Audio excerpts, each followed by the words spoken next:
What can 160 years of experience teach you about the future? When it comes to protecting what matters, Pacific Life provides life insurance, retirement income, and employee benefits for people and businesses building a more confident tomorrow. Strategies rooted in strength and backed by experience. Ask a financial professional how Pacific Life can help you today.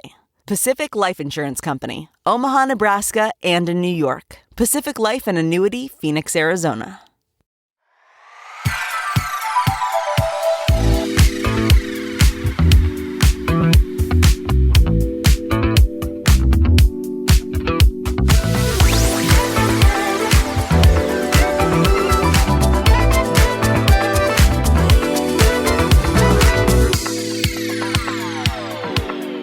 Welcome back to Workday Playdate, the podcast where leadership meets laughter and confidence gets a splash of curiosity and courage.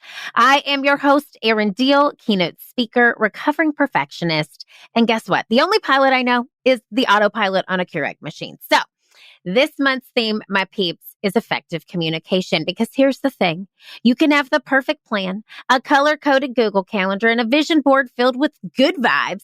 But if you don't know how to communicate under pressure, none of that matters. Today's guest has flown at 500 plus miles per hour, just inches from other jets, and lived to communicate the story. So buckle up, my peeps. This one's got altitude. So let's be real for a minute. A lot of us freeze up when the stakes are high. Maybe it's delivering feedback. Maybe it's speaking up in a meeting. Maybe it's just saying, no, that's not going to work for me. We hesitate, we panic, we people please, or we say something and instantly regret it. Enter Michelle Mace Curran. Now, Mace is a combat veteran, a former fighter pilot, and one of only 2 women in history to fly as the lead solo for the Thunderbirds. And that is the U.S. Air Force's elite aerial demonstration team. Now, she's been on the Kelly Clarkson show. She's featured in Glamour. And now she's on a mission to help you turn fear into fuel.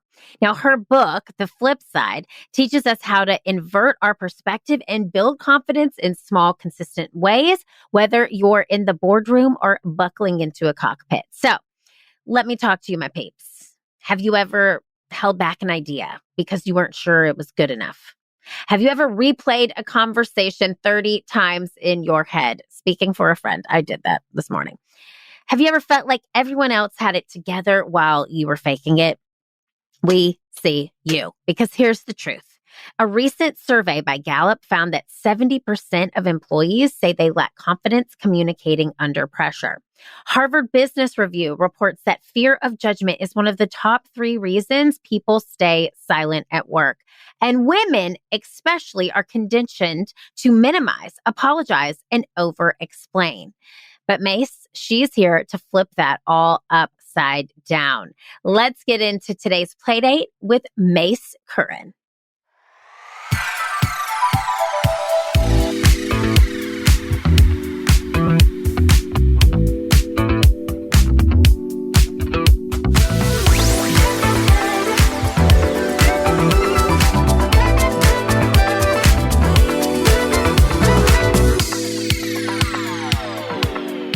Okay, peeps, y'all aren't even ready.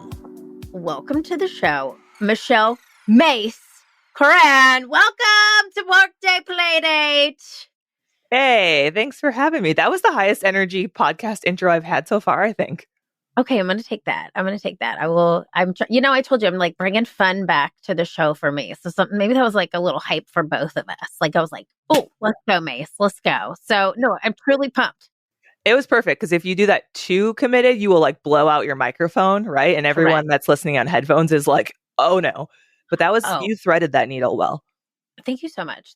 I will say I can't listen to my own self on this show because, you know, but I'm okay. Enough about me. Let's get to you because this is the dopest conversation. So let's just start by setting an intention for the show. The theme this month is effective communication. It could be about communication. It could be about anything that you want to get or receive or even like release in this conversation. What's a one-word intention? Or it could be like a hyphenated word that you want to get. I'll say connection. Yes. Because that effective Totally. communication is what will allow me to connect with your audience. And I mean, that is, you did a good job as a speaker or being on an interview when you connect. Like that is That's the it. primary goal. That is it. Okay. And I know we're going to do it because I have like so many thoughts and questions just written down in my own brain that I want to ask you because we get a lot of pitches for this show now. And when we saw yours, we were like, this is going to be the coolest conversation. You literally have a badass life. So let's talk about this. Okay, this is a silly question. Fighter jets or podcast mics, which one is scarier and why? Oh, that has evolved over time. I would Okay. say when I was an experienced fighter pilot, but new to speaking and being in the public figure type role, a podcast mic was somehow scarier. I get that. I get that on a real level. Okay, but how long were you in a fighter jet? Like how many total years would you say? Yeah, so I did 13 years on active duty in the Air Force. About the first 2 of those years, I was in pilot training. So I was, brand new pilot, like 24, 25 years old, learning to fly and a little bit easier to manage aircraft. Yeah. But then as soon as I got through that, I was in the F-16, a fighter jet, for the next 11 years, 11, 12 years. So wild. Okay, so many stories and you've lived a true life. So what do you feel like is happening for you now? And when we talk about like the podcast mic versus the fighter jet, and you talk about just that fear coming on to being a public figure and like speaking and coming in, what does fear look like for you right now? And then how do you lean into it? I think right now I am in the best place with fear that I have ever been in my life. Yeah. I think I have the most perspective on it and kind of the ability to recognize it for what it is, zoom out a little bit and be like, okay, this is a normal thing we're going to experience when we're doing something new or something challenging. And it's not a signal that we shouldn't be doing it or that we need to stop and run away. It's kind of like our primal brain trying to keep us safe. Yep. But the bushes are not full of lions and tigers at this point in Yep. right? So our fear is like saying something dumb on a podcast. And I remind myself that if I have the opportunity to do that, that means I'm in the game, right? Oh, yes, Mace. Yes. Like if I'm Keep sitting going. on the sideline and playing it safe, I'm not going to have chances to fail. That's right. And what's the point then? Like, what are we all doing here if we're just like in our bubble where we know we have more potential than we're living up to? Freak. Yeah. Okay. Like we used to call this show, we've had various iterations of it. It was called the Failed It podcast. We always said fail. Yeah. And when I think about what you just said, it made me think of fail. Yeah. And then also a couple of things come to mind. Like you are in the arena and you are literally in a different arena than, you're in a different, let's call it a different sky, if you will, than you were for 13 years of your life in this fighter pilot life. And now you're doing this speaking, you have a book coming out, you're putting yourself in the arena. And I have to tell you something that somebody said to me recently, because I know you have a book out.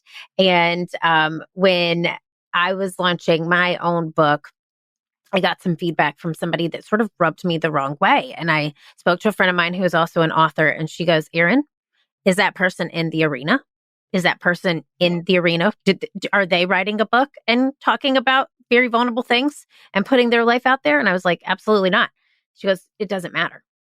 It doesn't matter. And I have sat with that for a long time. So you made me that when you said you were in the arena, those thoughts came up. And I think what you're doing now is so inspirational. What inspired you to write your book? What brought you to this place? Yeah, this is not where I would have expected to be had you talked to me 5 years ago. Yeah. So I have been out of the Air Force and out of the jet for about 3 years at this point. And I've been working on my book that recently came out for that long as well. But kind of that thing that made me transition from flying fighter jets, which was my dream for so long and which to an outsider seems like the dream job. And I walked away from it by choice to go be an entrepreneur, start my own business, be a speaker, be an author. It was that as my time on the Thunderbirds, which I don't even know if we talked about yet. I flew for the Thunderbirds, which is the Air Force's demonstration team. So we do all the air shows. I did that for 3 years. The flying in that environment is very challenging. But by year 3, you've done that same demonstration 1,000 times. And it never becomes mundane, but it does become kind of routine. You have to be careful because you can get complacent. But it loses that initial excitement that it has when you're first learning to do it. But what really continued to fulfill me in that role were the interactions I got to have with other people where I could see the inspiration happen, especially with young girls and young women. You know, the light bulb moment for a 6 or 7-year-old when they would meet someone that looked like them after an air show and they would connect the dots where they're like, I just saw those jets that I thought were so cool fly. And now this lady standing in front of me who I can identify with, I realized that she was in one of them. So cool. Like, holy crap, the world is my oyster. And you would see that look on their faces. And I realized that if I stayed in the Air Force, I wasn't going to get to do that in the same capacity with the same kind of authenticity that I could if I went out on my own. And that was the spark to transition to what I'm doing now, and also to write the book, because there was so much more I had to say than what you could do in a 45-minute keynote or a social media post. And there were so many stories that I think a lot of people could learn from. And I just needed a longer form to get those out there. Oh, I love it so much. And I'm so glad you did. And kudos to you for recognizing. I mean, here's this makes me think I went skydiving one time, one and only time. I've only gone once too, so don't be hard on yourself. Okay. But I literally thought to myself, okay, they just dropped us. We jumped out of a plane in a parachute with my husband and I we did the tandem skydiving. And when we got to the ground, they pulled the parachute back up, put it in their backpacks, and went back up and took another, set of people out. And I was like, that's just a day at the office. And for you, flying with the Thunderbirds was just a day at the office. And so I could see where you've done that same thing over and over. It's still really cool and really magical, but those moments where you meet young women who are excited to do what you do and you see how you can connect with them and do it in this way, I think is so dope. So let's talk about the book, The Flip Side. Why did you title it that? And how can we start flipping our fear in everyday moments? Let's talk about it. Yeah. So I think the subtitle kind of sheds some light on it, right? So it's the flip side, how to invert your perspective and turn fear into your superpower. And my second and third year with the Thunderbirds, I was the lead solo, number 5, which means I spent a lot of time flying upside down in front of the audience, a lot of time inverted. And it's kind of like what that position is known for. I had, my long hair braided out the back of my helmet. So I would run a GoPro in my cockpit and I had all these videos of like my braid hanging out the back. And social media loved that, of course. And that became, a way to connect with people. And so someone started calling it the power pony. I did not name it that myself, but so there was like all this stuff around that. And, Top Gun being the pop culture reference that it is, there's the scene where he's like, because I was inverted. And that's become just so well known. You can see it on t-shirts. People in other countries know what the reference is. And so I think there's this thing about, literally that was a fun tie back to my background. But I think there's this thing about flipping your perspective, and just that perspective is everything.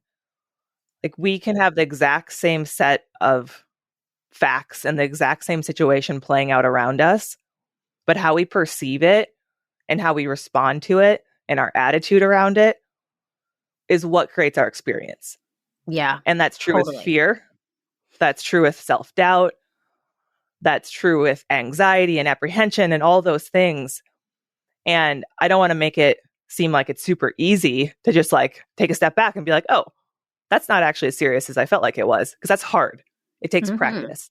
Mm-hmm. But in the book, each chapter has a story. A lot of them are high stakes. It's like a near head-on collision with a fellow Thunderbird jet, hitting a vulture with a 6-foot wingspan and putting 2 holes in my airplane. Oh my God. A failed combat mission. Like, we basically mined my background for high stakes things that had happened. And so I think it's a unique lens on that because people will be turning the page just like, I can't believe like this is insane. But it's not just a book full of cool fighter pilot stories, because the bulk of each chapter is like, okay, how was I able to navigate that moment? Or even if I didn't navigate it well at the time, what did I learn from it afterwards? Or what did someone around me do to help me navigate it? Like, what were mental tools that I learned? Like, what were tools to control my emotions in those high stress moments? And Okay, how can we can stop? anyone use it? Yes. Okay, I got to ask you that. I got to ask you that question right there. What is like your number one mental tip that you use in such a high stakes situation? Like you're inverted. You have this what was it, a hawk? A vulture. A vulture. Yeah. A vulture. Like, or something's coming at you. You're flying inverted. You're upside down. What mindset tips do you use, or what's your favorite one that you wrote about? So in those split second moments, like you describe, I think so much of it, to give the Air Force the credit it's due, I think so much of it comes down to training, just being drilled into your head again and again and again, and like just reflexes. But it's after that initial thing. So when I hit the vulture, I'm right side up for that, luckily. But there's no opportunity for me to move my aircraft. I'm traveling at like, as far as miles per hour, like 450 miles an hour. It is just a flash, a thud. I feel it. I hear it. I see the streak of black right before it hits me. There is no time for me to respond to that. But now it's happened. Now we get into how to control that situation, not make it worse. Yeah. And make the best decisions with the limited information that I have. And that's the part that I think other people can learn from. Because it's most of us in our day-to-day lives, when something goes wrong, it is not a split second reaction, right? And there's nothing I can teach you to make you do the right thing when a car cuts you off in traffic to avoid hitting it, right? Like that's just instinct. But what I can help with is, okay, the car cuts you off, you slam on your brakes, you don't hit it, now you're pissed. How do we control that part of it? Like, how do we respond to that? And in the Air Force, it's drilled into your head from the time you start pilot training that you're going to maintain aircraft control, analyze the situation, and then take proper action. And that sounds like really obvious and simple, but you will get in a simulator and they will throw one emergency at you after another. And when you're like really, really new, you will literally sit there and say out loud, you're like, okay, maintain aircraft control. Don't fly into the ground while I'm trying to troubleshoot why this gauge is saying what it's saying. Right? Like, let's not make things worse. Step one. Yeah. Yeah. Grounding. It is, right? And it's that opportunity to pause. And we also would say in the F-16, when something bad would happen, to wind the clock. And there's like this manual clock down by your right kneecap. It's like old school. No one uses it anymore. But you used to have to literally wind it. And so that phrase comes from like back in the day when they did use that for timing for attacks and all this stuff. But they'll say wind the clock. And what they really mean is take a breath, pause. There are very few things that go wrong that you reacting in a split second is going to make things better. Yeah. Yeah. Oh, I like that. Right? So it's maintain aircraft control. Do not let things go, to mix metaphors. Do not let the train come off the tracks, because you're distracted by the thing that's going wrong. And then analyze the situation. Look at what the facts are. Look at the information you have. And you almost never are going to have all the information. Yeah. Yeah. And you just have to be okay with that. Like, take the time to do that. But you have to be okay making a decision, taking proper action with what you have. And so, like, when you read those steps at face value, you're like, oh, airplanes, checklists. But it converts so well into day-to-day life and handling any obstacle. This is so fascinating to me on so many levels, because when you mentioned the simulator, so you literally are put in a simulator. And how many times did you have to go through different simulations before you were able to go up for your first flight? I can't remember the exact number, but I would say we probably did like somewhere between like, I don't know, 6 or 8 sims before your first flight, but every time you learn a new skill, like a new mission set, you would do it in the simulator first. So it's consistently happening as your skills progress. But I also talk about like visualization. Yeah.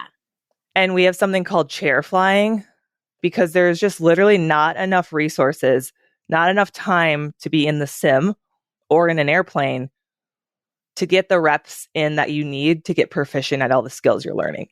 Yeah. Yeah. So you would take a cockpit poster, you'd hang it on the wall, you'd sit in your office, and you close your eyes and you'd be like, okay, I'm going to call ground and ask for clearance. I'm going to flip this switch. I'm going to do this. And you would walk your brain through the entire process again and again and again, so that when you got in the airplane, you had already been there and done that.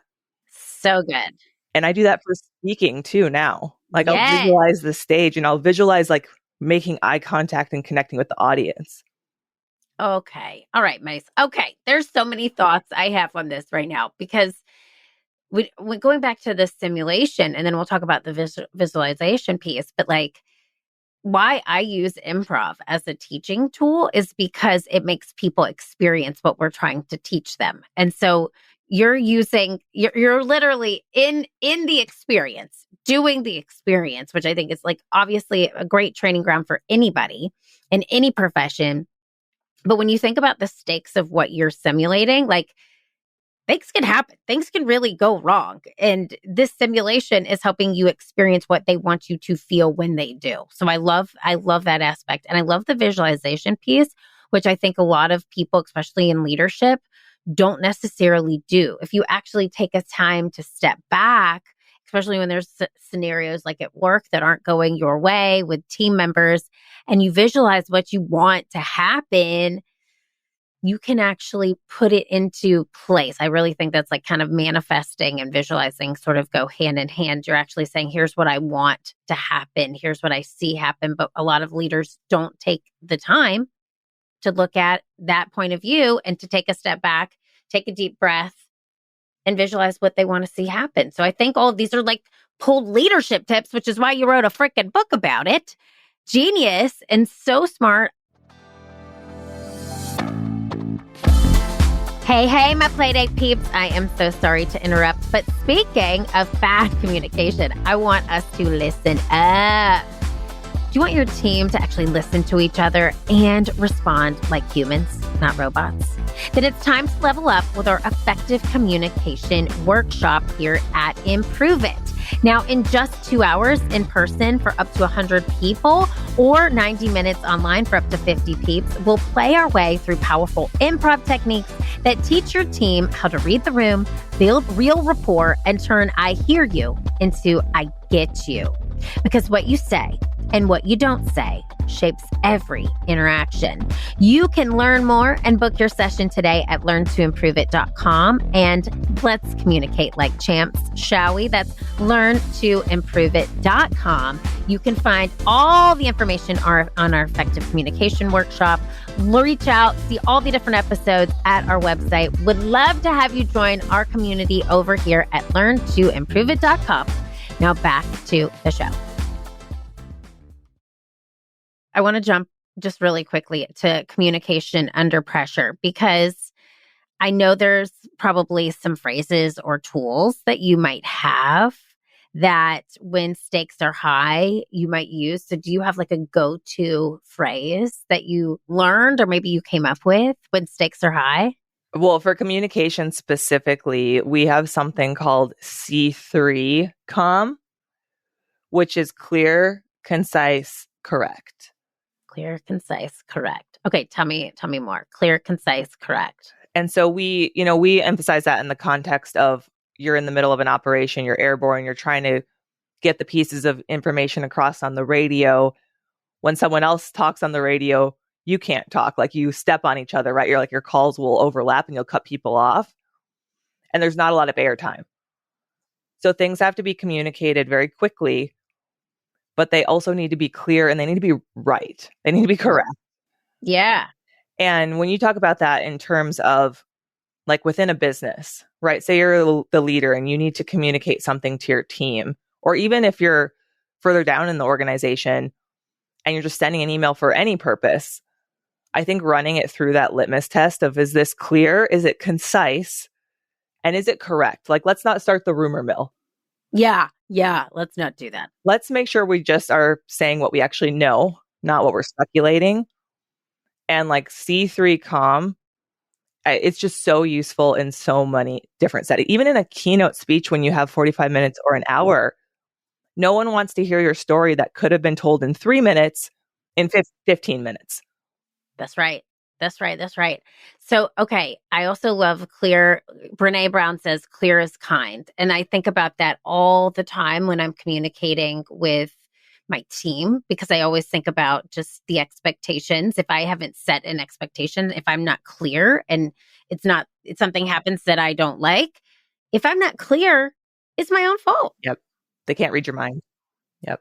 Right. And then I think concise, obviously, I think time is so valuable now, and people really appreciate just getting right to the point and making sure that the facts are there and is correct. So C3 Calm is where we're at. I love that. I wanted to hear that. So I want to get to, you and I were like talking about this before the show. I want to talk about some of the unsexy things, the behind the scenes moments from your fighter pilot days. So give me some blooper reels. Like, what were some of the things that people don't see when they see you as a Thunderbird? Yeah. So obviously we work really hard to put a very precise and professional show and appearance on when we step out in front of a crowd. But we are just people. Most of us are like in our 30s, some in their late 20s. And you're like a band on tour. Like, you're on the road 240 days a year, staying in hotels with your friends, which is very hard because most of us have families. But you also become super tight knit. Yeah. And you realize that even if you're 35 years old and you're the lead solo for the Thunderbirds, you still have just this like dumb humor that you fall back on sometimes when the days are long and everyone's like slap happy and tired. And you also create so many inside jokes. And one of the big challenges flying an F-16, the cockpit is very small. Like, I had a few inches between my shoulder and the canopy on each side, a couple inches above the top of my helmet and the top of the canopy. And then my legs are down with the rudder pedals. And there's like a piece of the aircraft kind of between your knees. So it's not like you can cross your legs. You have a G suit on. You can't like pull your leg up. You're kind of just stuck in the position you're in. How long are you there? How long is usually the show? Well, the show itself was only like 40 minutes, but we would fly our jets cross country to take them from one show to the next. I got you. Based, yeah. So that's where you get into problems, because the Thunderbirds are based in Las Vegas. We would do shows in New York, in Florida. We did a show in Colombia. Sometimes you're flying a 5+ hour flight. You will have to go to the bathroom. Yeah. It is inevitable. So, okay, tell me that. So yes. What do you do? Well, so the guys definitely have it easier for sure. But our flight suits have really long, they zip down the front. The women's ones have extended zippers that go further back. And so you essentially have to like get all the straps out of the way because you're wearing a harness. You have to safe your ejection seat so you don't actually like accidentally hit that handle while you're like messing around trying to make this happen. And for me, I had to get enough clearance, right? So kind of picture it as doing like a wall sit against the back of the seat with like my head tucked over because there's not enough vertical clearance. Like my head is in the way. So I have to like curl my head forward so the back of my helmet's pushed against the canopy. Oh my God. And then you have these things called piddle packs. Stop it. Yeah, that's the I'm sure they actually probably have a different name in like the government system, but everyone calls them piddle packs. It's essentially like a really thick plastic bag with like the gel stuff in it, like in a diaper. Yeah. Oh, yeah. Okay. And you just go in there and then you put it in a Ziploc and you stash it to the side. But you cannot, as a woman, you cannot see what you are doing. Right. So it's like by feel, you're like, okay, Also, you were flying the airplane during Yes, this. I I just forgot asked, to like, mention that part. Yeah, because like you're the only person in this there's plane. one pilot. Right. So you're flying and you're peeing and you're unstrapping and you're extrapolating into a all the plastic things. bag. So, this is a lot of things. Yes, it is definitely a learning curve. I, did it many times throughout my career, especially like deployments. You're flying 4 to 6 hour flights. But with the Thunderbirds, we flew long flights more than any other squadron I had been part of. So it was an essential skill in that unit. Sometimes you would not have success. Like, I would say I was probably successful like 85% of the time. Sure. But occasionally you'd be like, okay, everything's lined up. Let's make this happen. You're like, okay, I feel so much better. You'd finish. You'd pull the piddle pack up where you can see it. And you'd look at how much was in the bag. And you'd be like, that math ain't mathin'. That's not mathin'. You're like, where'd the rest go? No. So then you just sit in it the rest of the time? Yeah. You'd be like, you reach back and touch like the back of your flight suit. Because if it overflows out the back, which is what would happen if you messed it up, it like dumps into the back of your flight suit, like the bottom, your butt, essentially. So now you are, again, 30 something years old. You're in this prestigious position. You are flying a $30 million airplane and you're sitting in your pee pants. Oh, yeah. Yeah. With your piddle pack right next to you, on the, like, damn, wow. This is a glamorous job. And I'm thriving right now. Is probably what you're saying. I'm thriving. So I'm thriving. It just became like something that was funny, and we would talk about it even on the radio and amongst our flight of 6 or 8 jets. We'd be like, "Guys, I had a pill pack mishap that did not go well," and you would laugh about it, and it just is what it is. But the funniest part with the Thunderbirds is that you land at an air show location. There are almost hours reporters waiting for you from like local media to do an interview. We call them plain side interviews. The number of times I was on camera at a local TV station talking about the air show, and I'm like, I can't turn around because if I do, you're going to see the back of my flight suit has a darker blue spot on my butt because I'm in my pee pants. Oh, it's a regular occurrence. That is literally okay. You know the saying, like you're building the plane while you're flying it. Like you're peeing on the plane while you're flying it is your phrase. Like that is wild. And also people just don't think about it, right? Like these are like the unglamorous things that we see you as like this famed person in this awesome show.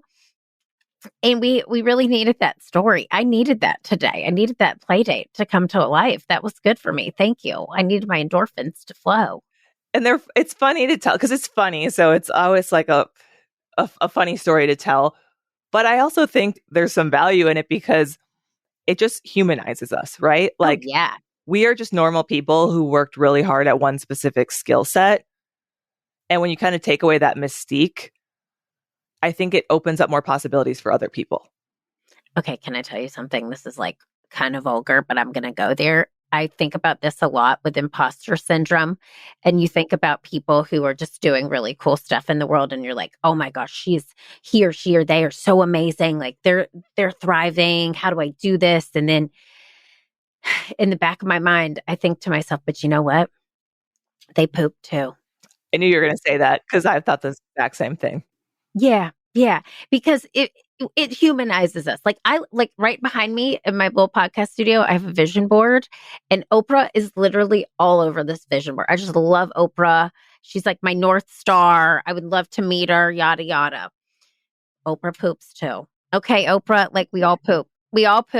And, fighter pilots poop too. I don't even want to hear a story about the piddle poo pad. Okay. You're going to ask about that. Yeah. Is there a piddle poo pad? No, that's the thing. It's just like, don't let that happen. Hold it. You just can't. I mean, I went 13 years without ever having to deal with that, but I have heard plenty of stories of people who just like, this is an emergency. It has to happen. And they get very creative.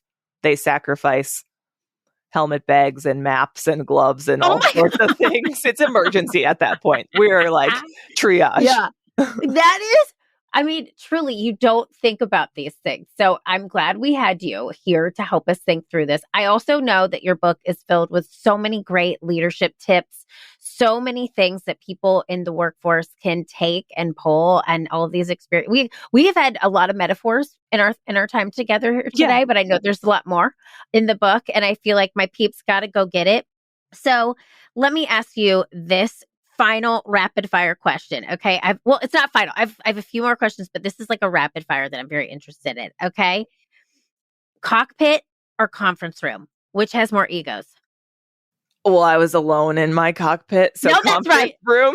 That's right. Conference room. Okay. Which has more snacks?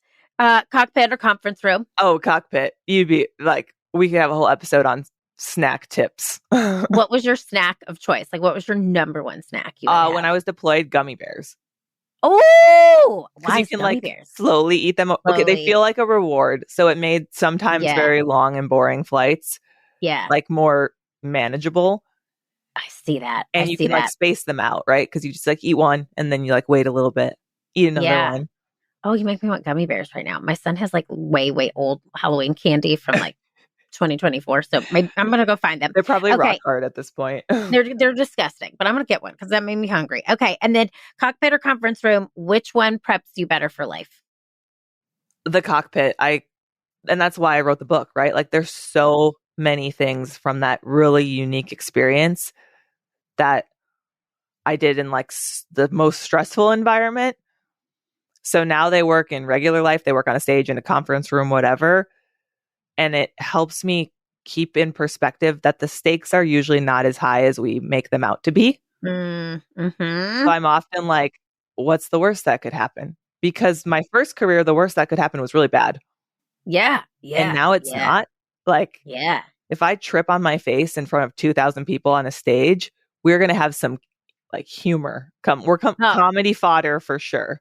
Exactly. Maybe some blood, maybe a little maybe like I actually one time fell. This is a funny story, just very fun fact for you. I fell one time on a girl when I was a dancer. We were doing like a lift or something, and I broke her nose. To this day, she still thanks me because I gave her a nose job. She had to get a nose job and she was like so grateful. So anyway, there could be some surgery that happens. There could be things that happen, but at the most, you have a great story to tell from that falling on your face story is my whole point of this whole long thing I just went on. I don't even know where I'm going with this, but I had to tell you I broke someone's nose. Seek silver linings. That's one of the chapters in the book. Yeah.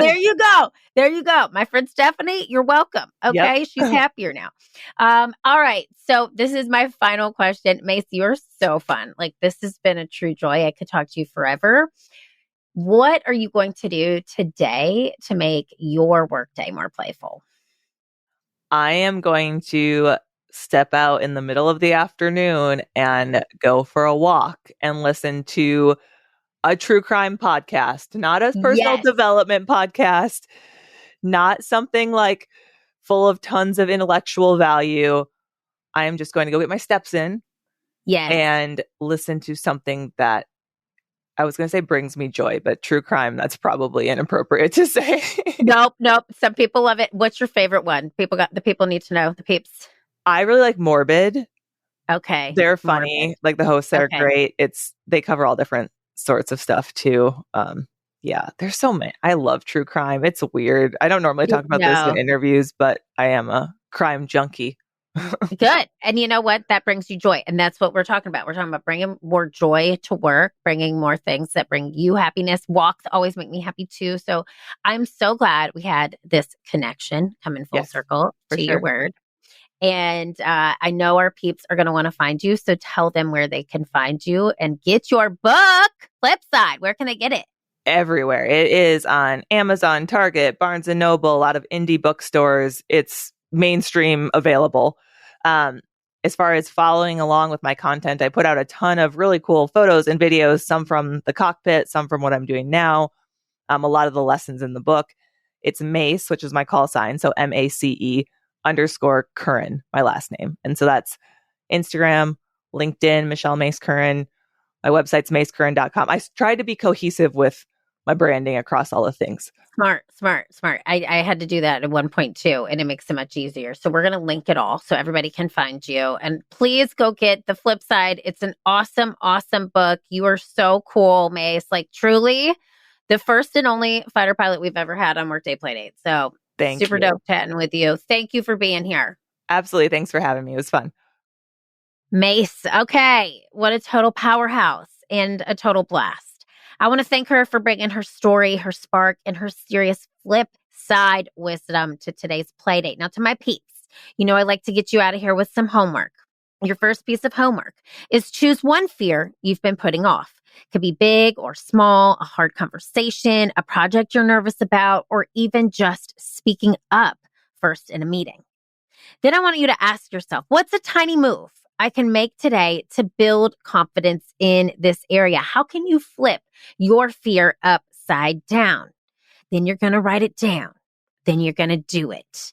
And then you're going to come back next week and tell us how it went. You can write it in the review section on Apple iTunes for us, or you can send me an email at info@learntoimproveit.com.